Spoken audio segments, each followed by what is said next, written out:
At Lowe's, every pro is an MVP to us. It doesn't matter how big or small your business is. If you're a plumber, roofer, electrician, or remodeler, your business earns back when you spend, gets exclusive offers, and paint rewards. It all adds up to help drive your business. Join Lowe's MVP's Pro Rewards and Partnership Program today. Minimum purchase required. Earnings and paint rewards awarded as Lowe's e-gift cards. Exclusions, restrictions, and more terms apply. Valid through 12/31/22. See Lowes.com/L/pro loyalty terms. Subject to change. U.S. only.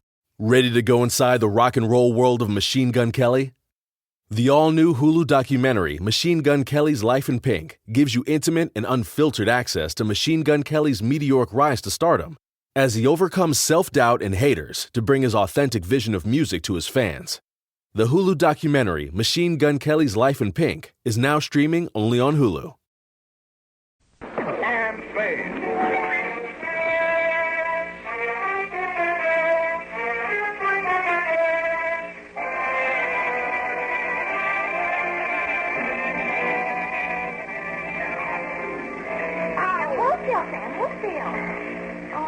On the wrong eye. Or have I? They're both of them. Oh, I get so angry sometimes. You go dancing on here like a schoolboy on the slightest provocation, and 1 hour later, just 1 hour, you come back with a broken head and a black eye and clothes torn all to pieces. Face like a wet geranium. Hold still. Then, Dashiell, Sam. How is it? Is it too tight? What did you say? Then how do you expect me to dictate a report with a mouthful of gauze? Oh, that's terrible. I wondered what happened to the girl. Sit down and shut up. Sam, I didn't mean anything. I just meant it for your own good. Pick up your pencil, Effie.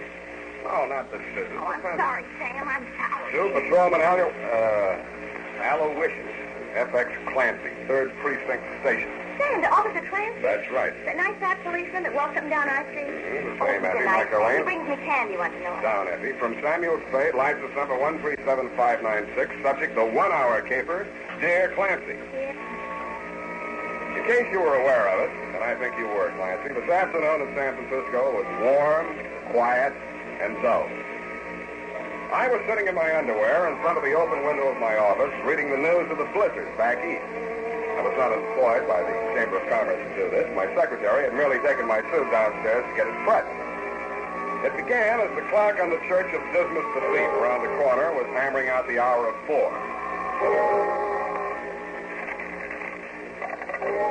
Yeah?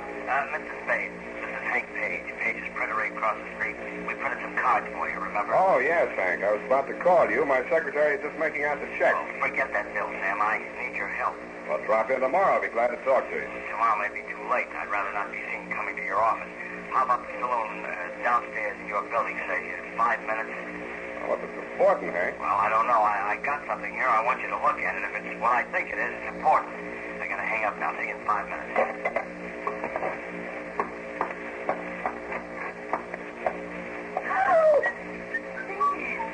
Where do you think you're going in that? Same old hat, Effie. What's the matter with it? It's not referring to your hat, Sam. Well, that's what you're looking at. I'm trying to avert my eyes, Sam. Here's your suit. Oh, I forgot. Well, look out the window, Effie. I'll put it on. Got a phone call. Maybe a job. I gotta meet a man. Sam, you can't go out on a job now. Why not? Why do you think I got your suit pressed?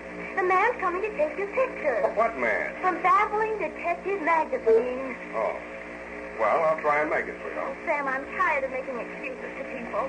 I set up this appointment for 5:30, and I want you back in plenty of time. I wish you wouldn't go. Oh, all right, go on. But if you aren't back in this office by 5 o'clock, that's 10 a.m., Sam. You can find someone else to make your excuse. Okay. Shall we synchronize our rockets? I skipped the elevator and walked downstairs to save time. It was 11 minutes after 4, flat beer time, when I reached the entrance of the happy hour oyster and beverage bar. I turned and looked across the street. Hank Page was just stepping off the curb. He was jaywalking, but that didn't explain what happened. He saw it in plenty of time and jumped back out of the way. It saw him, too. The wheels cut sharply towards him, and the front bumper caught him just behind the knee.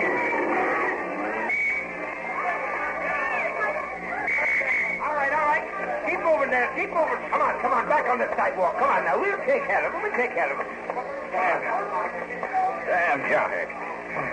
Leave him be, Mr. Spade. Leave him be. I've got to get his station. Come on, get these people back. This man's hurt bad. Give him some air. Better not try to talk, Hank. Oh, no. Here. This is it. Cigarette case.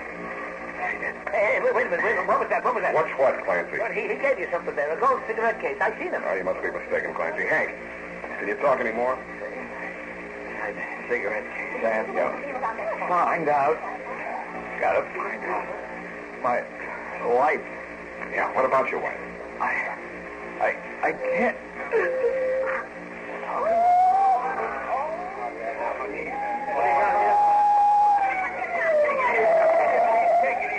What have you got here?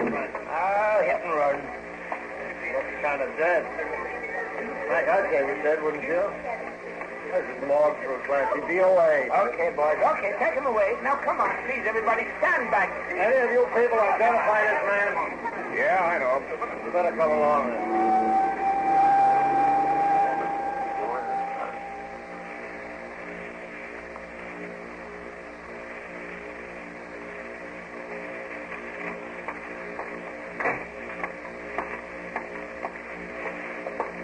Oh, hello, Sam. Hello, Maxie. Hank Page. Oh, yeah, just came in. 2 seconds. Hi, Pete. Yeah. No, you better not look at him now. He's in no condition. Oh, sure. Sure, you can give her the money in effect. Yeah. Oh. Hey, that's Mrs. Page. She didn't lose any time. Like to meet us then? Yeah, Maxie, I would. You know, Lippy says she's going to look nice in time. That's so. Mrs. Page? What? I knew your husband slightly. My name is Sam Spade. Oh, yes. No, the detective, he said he was going to see you. Did he? Not quite. You happen to know what he wanted to see me about? Yes, he found something, a cigarette case. He couldn't tell me what it meant, but he seemed very worried about it. He told me that if anything happened to him, I should claim his belongings right away. See, here they are. His watch, his wallet, elk pin, school ring, cigar cutter, little cigarette case. Oh, now, please, Mrs. Page. I've got the cigarette case here. You've got it. How did you... Oh, he gave it to me just after the accident. I expect he was trying to tell me to give it to you. Here, you take it. Oh, no. His initials. No. Some woman gave it to him. I don't want it. Just put it away. Out of my sight forever. Okay. You can open your eyes now. It's back in my pocket. Thank you. Thank you. Now, let's talk, Mrs. Spade. What was on your husband's mind?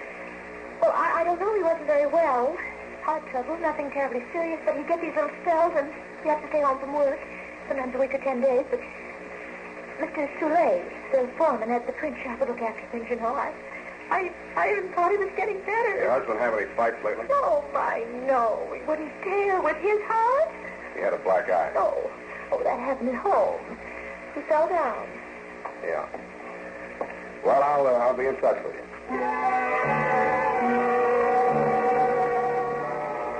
Outside, the fog was rolling in. I stopped under a streetlight and spent an estimated 45 seconds trying to figure out what time it was for the calendar watch my secretary gave me for Christmas. The barometer was falling, it said. The temperature was 63, and I was facing northwest. I looked in a jewelry store to find out it was 4:23. My hour was nearly half gone, and the only clues I had were a cigarette case and a black eye. I took the case out of my pocket and opened it. There were cigarettes in it. I took one out and lit it. It was nasty. Then I saw something green behind the cigarette. It looked better. It looked like money. When I examined it more closely, I wasn't so sure. The printing on it was Dutch, and the amount was 100 florins.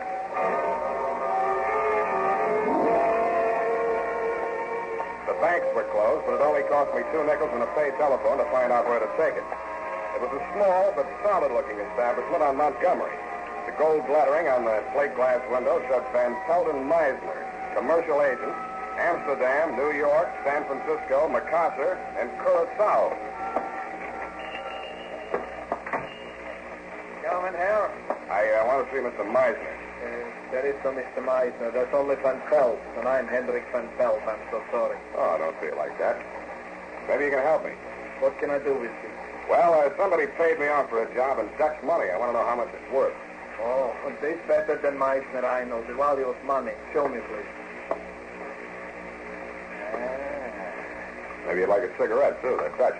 See, my brand, Sumatra Queen, thanks. Oh, good. You like good, Sumatra Queen. No, the money. 100 florins. High under the light, look. Serial number. Series M. Portrait clear is. Seal good color is. Paper excellent. Give it 58. What's it worth? Well, look, the latest quotation is florin against the dollar. $53.24. That was the exchange fee taken out. You like $10 notes? I love them. You mean that money's real money? Who knows better than I should? My brother was engraver to the Royal Dutch Treasury. I myself in the manufactory was until the occupation coming was. Pardon me. Would you mind saying that again, please? So in the manufactory from all kinds of money, including already currencies from the Indies, East and West, Java, Celebes, Borneo, and homeland, Netherlands. Also 6 months in Bulilong, Bali, where I'm English learning. Oh, you learned English? Several foreign languages. I see. Well, I'll take it in 10. Go,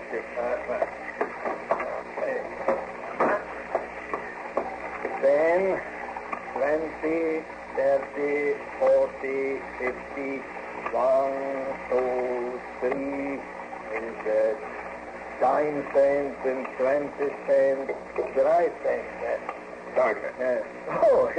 Eventually... I spoke a little Dutch. Yes, eventually you have lived in San Francisco for how long? Oh, eventually quite some time. Oh, I'm Hendrik van Pelt. How are you? How do you do? Yes, I noticed on the cigarette case, you have the same initial, HP. Who your name is, please? Polhaus, Herman Polhaus. Oh, in a Polhaus, I like that cigarette case. With the coincidence, you tell me your Dutch money. Maybe also tell me the cigarette case with the Dutch cigarette. You like those cigarettes? Oh, I love that Sumatra Queen. You're going to have them for nothing. No, such a pity to remove them from the beautiful case. They go together, cigarettes and the case. How much? What would you say it's worth? Well, that could go $500. What do you pay? Nothing. I took it off a dead body. Get out! The grave robber! Help! Police! Stop thieves! Okay, Mr. Van Pelt, I'm going. Help! Police! Help!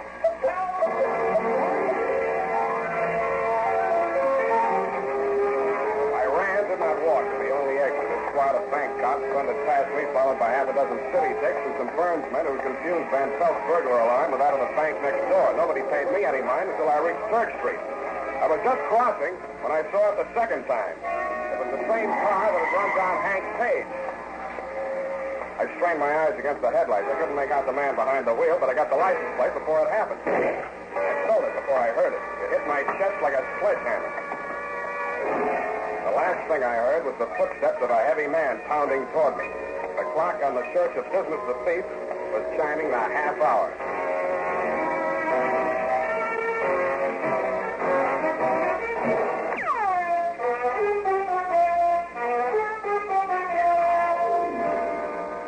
Back to the 1 hour caper. Tonight's adventure with Sam Spade.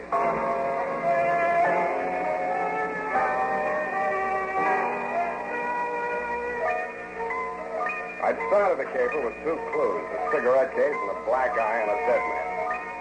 When I woke up in the alley, I didn't have the cigarette case. Instead, I had 2 black eyes.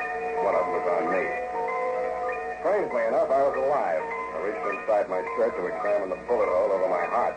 There was nothing there but a bruise. I wondered what had been in that gold cigarette case besides gold and Dutch cigarettes. The slug had come at me hard enough to knock me down and out, but the case in my inside pocket had stopped it. I limped to the nearest phone booth and phoned Tuttle in the traffic division. The plates on the hit-and-run car were registered to one Hendrik Van Pelt.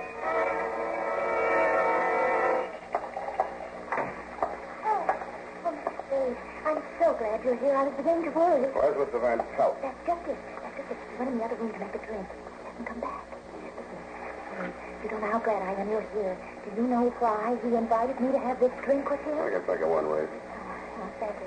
Listen, he wants to buy Hank's cigarette case. And, of course, much as I hate an Indian giver, Mr. Spade. Yeah.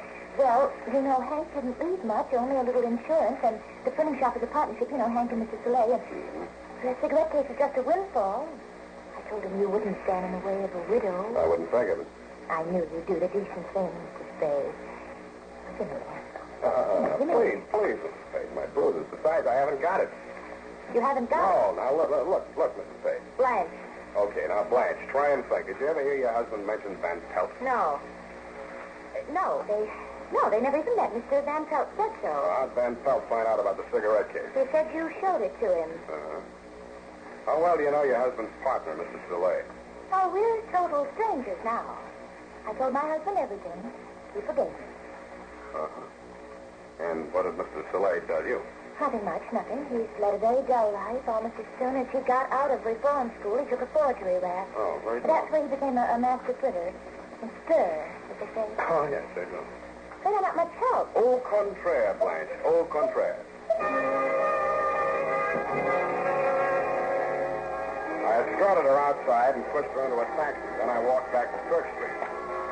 As I rounded the corner, I could see light in the window of Payton's printery. The chimes were hammering out 5:15 when I entered Hank Page's shop. In the back, a guy was sitting at a desk in his shirt sleeves checking off figures in a ledger. I introduced myself, and he told me his name was Ben Soleil.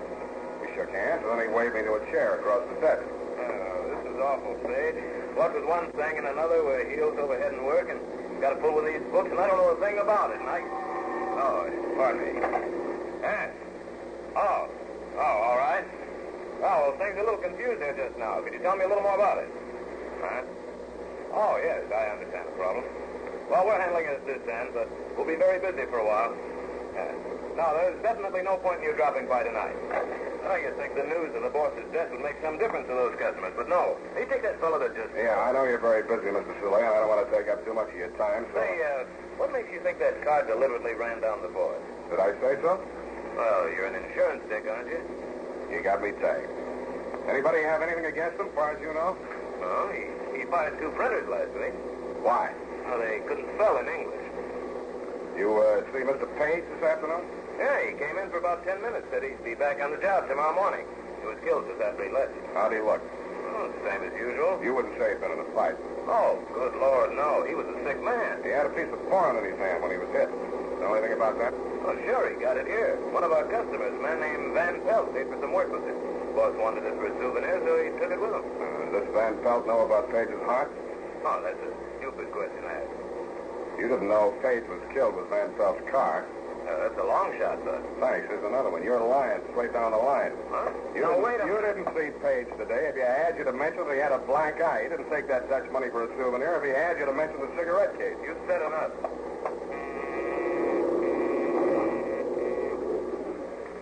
What are you doing? Shutting down for the night? You'll find out. Put your hands on top of the desk. I slid the muzzle of my gun. I've been holding it in my lap for 3 minutes, far enough over the edge of the desk for Ben Soleil to see it. He did what I told him to. The press room door was directly behind him, and I knew his body would screen my gun from the view of anybody that might come through it in response to the signal he fired. I didn't have long to wait. 3 men, black with ink, came to the door and threw it into the little office. They strolled in, careless and casual. What's up, Ben? You got eyes in your head? Huh? What's this? Stop right there. Stopped because they'd all been mounted on the same pair of legs, but I didn't like my position at all. If these men decided to jump me, I could down just one of them before the other 3 were on me. I knew it, and they knew it. Then I felt some fresh air on the back of my neck as the street door opened behind me. Soleil, what is it? Is it a holdup? It's me, Blanche Spade. Get out of here, quick. Find a cop and bring him back here. Will you do that? Sure I will. You can count on me. Soleil's mouth opened in a broad grin. I didn't need any more warning than that. I threw myself sideways, but I wasn't quick enough. The blow I got from behind with Blanche's lady's handbag type persuader didn't hit me full on, but I got enough of it to fold up my legs as if the knees were hinged with paper, and I'd slammed into a heap on the floor. Something dark crashed towards me. I caught it with both hands. I had a foot kicking at my face. I wrung it the way a squirrel wrings out a mop. I was dimly aware that my feet were under me again. Some squirming thing was on my back, and a hot, damp object like a hand was across my face. I put my teeth into it, my head back as far as it would go. Maybe it smashed into the place it was meant for. I don't know. Anyway, the squirming thing was no longer on my back, and suddenly I could see again. I saw a brass cuspidor 6 inches or so in front of my eyes. That's how I knew I was down on the floor again. I grabbed the cuspidor and tugged at it. I staggered to my feet with it and used it to club the clear space in front of me. I swung it high and let go. Then I was back on the floor again with 600 or 800 pounds of flesh hammering my face into the boards. You can't throw a brass cuspidor through a plate glass window into a rush hour crowd in downtown San Francisco without attracting attention. The hour of rescue was at hand. It was exactly 5 p.m. Let's go to work.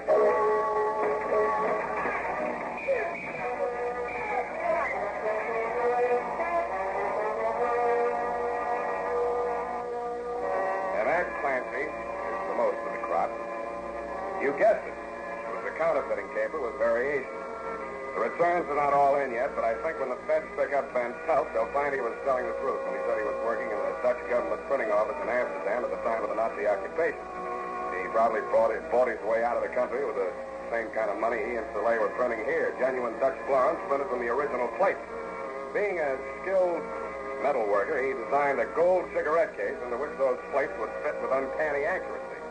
The crowning touch was the way in which he concealed them from view.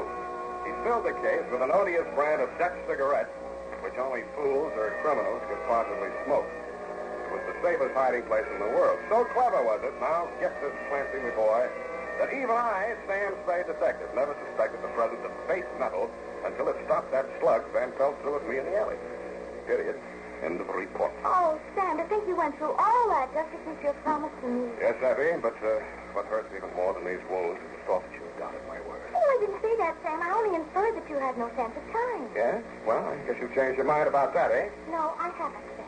May I ask why? Well, I'd rather not discuss it during working hours, Sam, but as soon as I've typed up this report, I'll tell you exactly what I mean.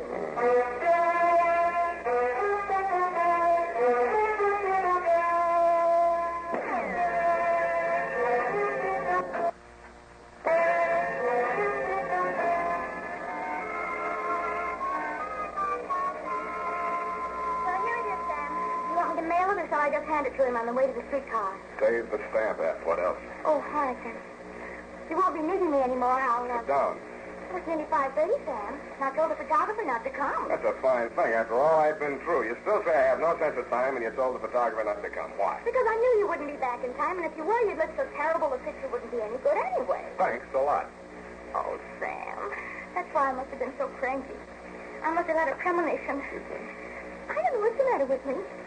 I'm so ill-tempered. Oh, no, you're not. I think I'm turning into an old maid or something. Oh, calm down. I must Sophie. be. Oh, by the way, honey, remind me to write to Feige in Washington and ask them to send me that cigarette case for a souvenir if they take it off Van Pelt. After all, you know, it saved my life. You're right. Mm-hmm. That's And here I've been nagging and saying all these terrible things. Oh, Sam, I know Tell what's the me. matter with me. Oh, no, Sam, no, your bandages, your wound. Oh. Oh. Think I'll live. Good night, Sam. Good night, sweetheart.